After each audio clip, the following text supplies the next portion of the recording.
உதாரணத்துக்கு நவநிதி பதயே நமோ நமஹ, நவநிதி பதயே நமோ நமஹன்னு மட்டுமே சொன்னால் செல்வ வளம் சேரும், கடன் தொல்லை நிவர்த்தியாகும். அதுக்கப்புறம் ஷட்கோண பதயே நமோ நமஹங்கிறாரு. அப்படின்னா என்னென்னா 9 கோணங்களில் உறையக்கூடிய சண்முக கடவுளே போற்றி.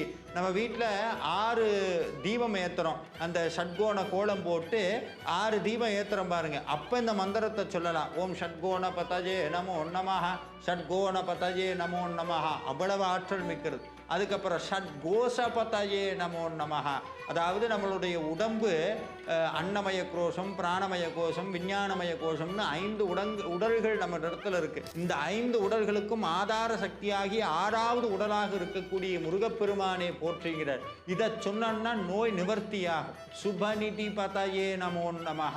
இந்த மந்திரம் ஒவ்வொன்றும் வீட்டில் சுப நிகழ்ச்சிகள் நடத்துவதற்கு காரணமாக